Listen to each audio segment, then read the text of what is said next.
everyone. Today we are going to discuss about the class 10th chapter, that is trigonometry.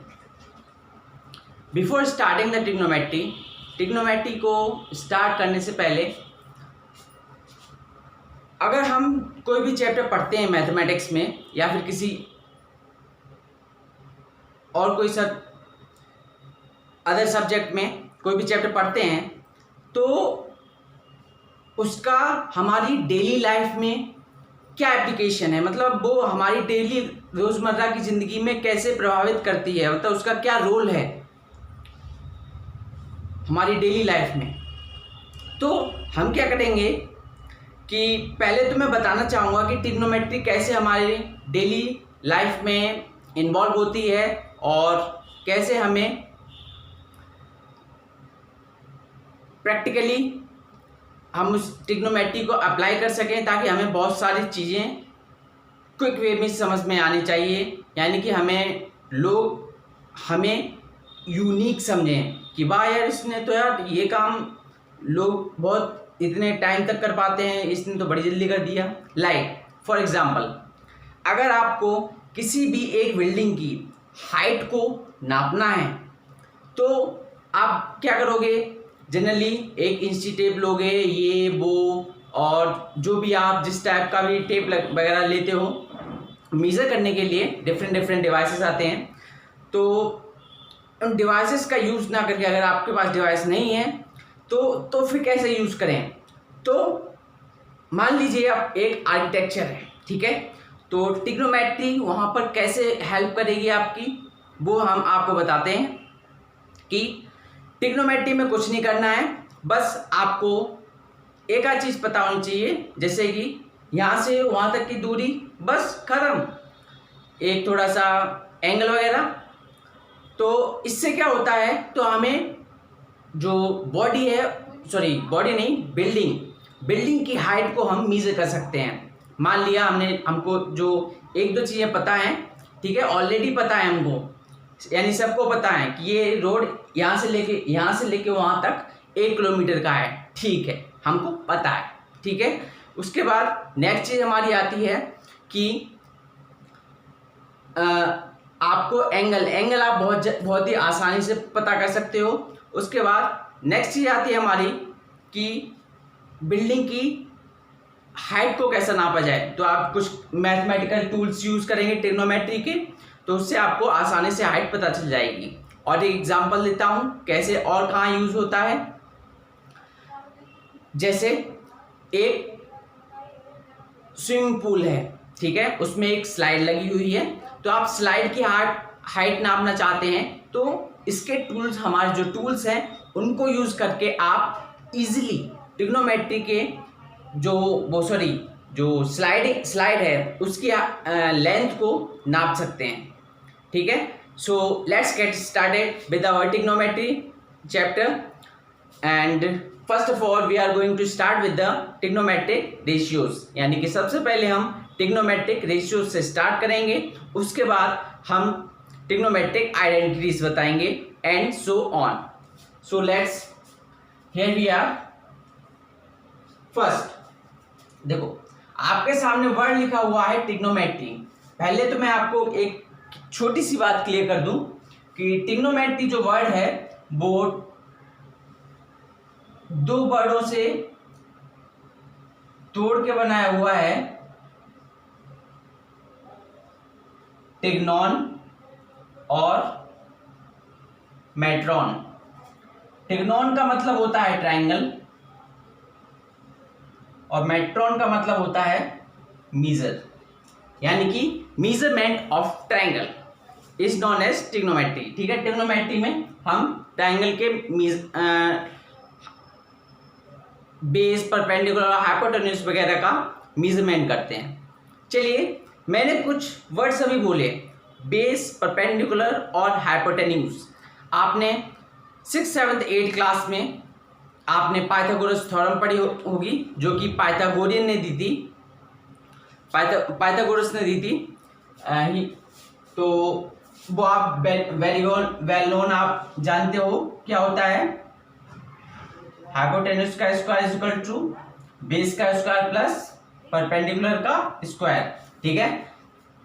इतने ही काफ़ी है। इससे ज़्यादा अगर आप जानना चाहते हैं तो क्लास 7, 8, 9 सॉरी 6, 7, 8 के वीडियोस में आप देख सकते हैं ना। देखिए अब बारी आती है हमारी एंगल्स की। एंगल आपने क्लास 7, 8, 9 क्लास 6, 7, 8 क्लास में आपने पढ़े हुए हैं। आप जनरली मेनली प्रोटेक्टर और कंपास से एंगल्स को बनाते हैं और जनरली उनका क्या करते हैं, मेजरमेंट अपने जो भी टीचर होते हैं उनसे चेक आउट कराते हैं कि ये सही है या नहीं।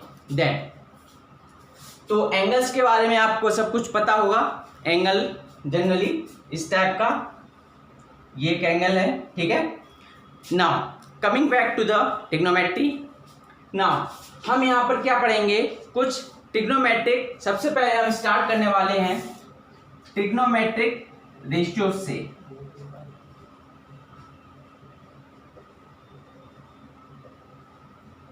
अब ट्रिग्नोमेट्रिक रेशियोज क्या होते हैं?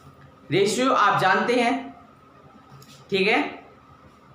और ट्रिग्नोमेट्रिक रेशियोज, ट्रिग्नोमेट्री में कुछ वर्ड्स हम यूज करते हैं जो कि हमें हेल्प करती हैं ट्रायंगल की बेस, परपेंडिकुलर और हाइपोटेन्यूज को मेजर करने के लिए या फिर किसी भी चीज को मेजर करने के लिए, ठीक है। लेकिन ट्रिग्नोमेट्री जो है वो मेनली हमारा एक राइट एंगल ट्रायंगल के लिए यूज होता है और जो जिन एंगल्स को हम मेजर करते हैं, ठीक है, जिन एंगल्स के थ्रू हम अदर साइड्स वगैरह को निकालते हैं या फिर अदर एंगल्स को निकालते हैं तो वो एक्यूट एंगल्स होते हैं। एक्यूट एंगल्स आप सभी जानते हैं 90 डिग्री से छोटे होते हैं और 0 से बड़े होते हैं ना। ट्रिग्नोमेट्रिक रेशियोज, तो कुछ ट्रिग्नोमेट्रिक रेशियोज हैं जैसे कि साइन, कोसाइन,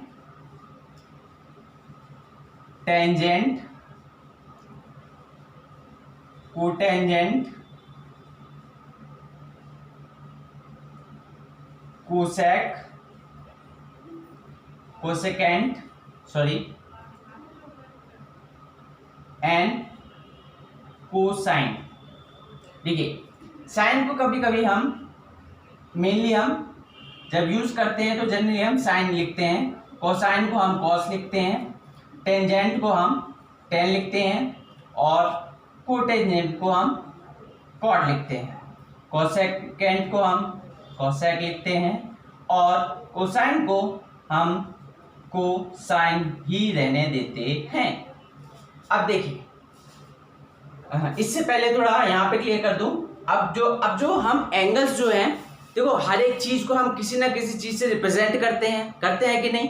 अब देखिए अब हम जो एंगल्स हैं प्रीवियस क्लासेस में आपने पढ़ा होगा, आप रिप्रेजेंट नहीं करते थे, लेकिन अब फ्रॉम 10th क्लास अब हम जो एंगल्स है उसको हम थीटा से डिनोट करेंगे। थीटा, ठीक है, मेनली हमारा कॉमनली वर्ड जो है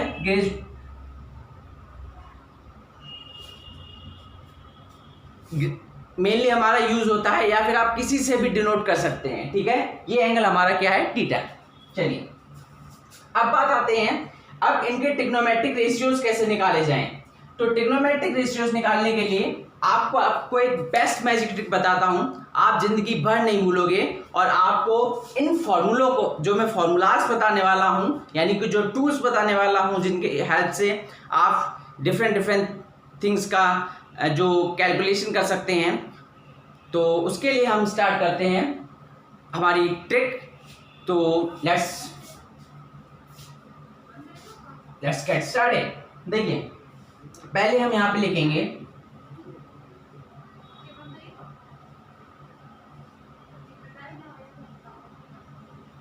देखिए अब यहाँ पे ट्रिक क्या है, यहाँ पर आपको साफ साफ दे रखा है PBP अपॉन HHB। अब हम इसको थोड़ा एलैबोरेट करते हैं, ठीक है। देखिए पहला हम इसको पहले तो इसको थोड़ा क्रैम नहीं, इसको थोड़ा मेमोराइज कर लेते हैं। मेमोराइज भी नहीं तो यानी कि एकदम समझो कि एकदम समझ लेते हैं, ठीक है। इसमें आपको मैं बताने वाला हूँ, इसको आप ऐसे पढ़िए।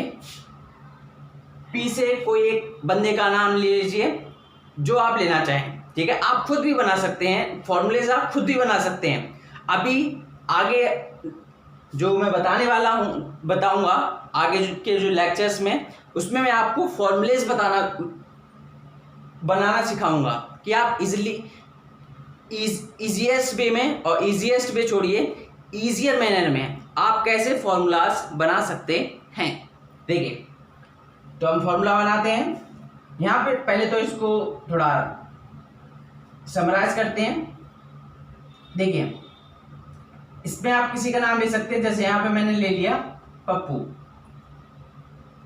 यहाँ पे ले लिया पप्पू। पप्पू बीड़ी पियोगे? एक बच्चे ने पूछा पप्पू बीड़ी पियोगे? तो पप्पू क्या बोलता है? हाँ हाँ बेटा, हाँ हाँ बेटा, हाँ हाँ बेटा, ठीक है। पप्पू बीड़ी पियोगे? हाँ हाँ बेटा। तो देखो, अब इसका हमने ये क्यों यूज किया, क्यों लेके आए पप्पू वगैरह को यहाँ पे, तो आसान सी बात है, हमें इसको उससे लिंक करना है। अब देखिए, इसको उससे हम कैसे लिंक करेंगे मेनली। अब जो हम इसको लिंक करने वाले हैं,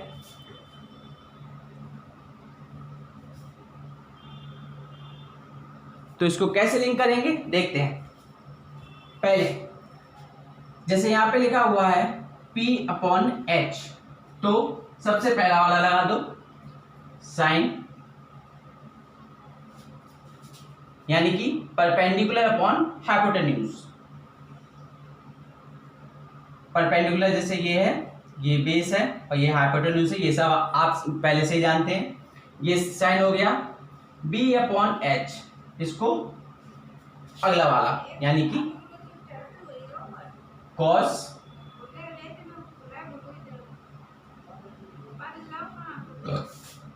नेक्स्ट है, नेक्स्ट आप खुद ही समझ गए होंगे, P/B यानी कि tan। नेक्स्ट है आपका cot। cot को कैसे करेंगे?